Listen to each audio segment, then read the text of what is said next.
Hello friends, welcome back to our channel. కర్ణాటకలో కలిమా అనే యువతి ఉండేది.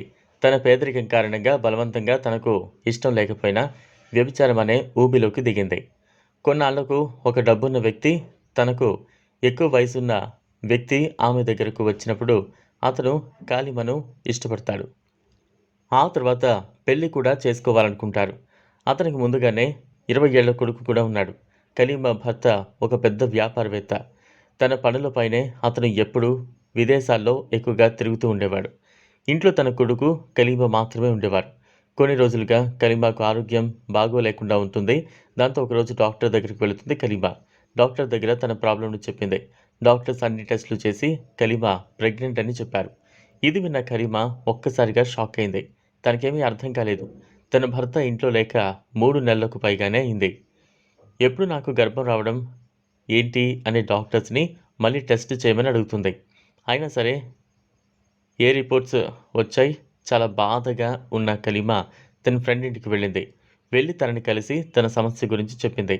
అప్పుడు తన ఫ్రెండ్, మీ ఇంట్లో ఎవరెవరు ఉంటారు అని తనను అడిగ్గా, నేను నా కొడుకు పనివాళ్ళు మాత్రమే ఉంటాం అని సమాధానం చెప్పింది.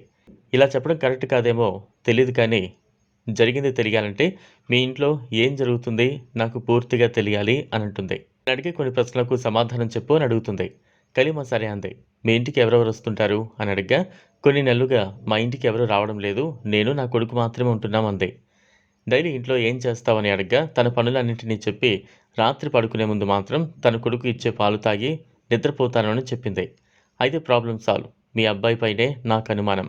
అది నిజమా కాదా అని తెలుసుకోవాలంటే రోజులానే ఈరోజు కూడా నువ్వు ఆ పాలు తాగి నిద్రపోతున్నట్టు తనకు ఏమాత్రం అనుమానం రాకుండా యాక్ట్ చేయి, నిజం తెలుస్తుంది అని సలహా ఇస్తుంది. దారిలో మొత్తం అదే ఆలోచిస్తూ ఇంటికి వస్తుంది కలీమా. రోజులానే తాను పాలు ఇచ్చి వెళ్ళిపోయాడు. కలీమా కూడా వాటిని తాగినట్లు పడుకున్నట్లుగా యాక్ట్ చేస్తుంది. కాసేపయ్యాక ఆ కొడుకు కలీమా రూంలోకి ప్రవేశించి తన దగ్గరికి అసభ్యంగా ప్రవర్తిస్తాడు.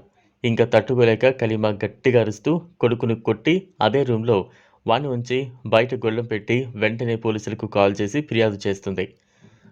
పోలీసులు అక్కడికి వచ్చి అతన్ని పట్టుకుని స్టేషన్కు తీసుకువెళ్లారు. అక్కడ విచారణలో రోజూ తానే కలీమా పాలలో నిద్రమాత్రలు కలిపి ఇచ్చేవాడని, కలీమా నిద్రపోయాక తనతో శృంగారం చేసేవాడని చెప్పి నిజాన్ని ఒప్పుకున్నాడు. దానికి తగిన శిక్ష కూడా పడింది. ఇప్పుడు జైల్లో మగ్గుతున్నాడు. సరే కదా, ఇది ఇవాల్టి వీడియో. ఈ వీడియో మీకు నచ్చినట్లయితే లైక్ చేయండి, షేర్ చేయండి, ఛానల్ను సబ్స్క్రైబ్ చేసుకోండి. Thanks for watching.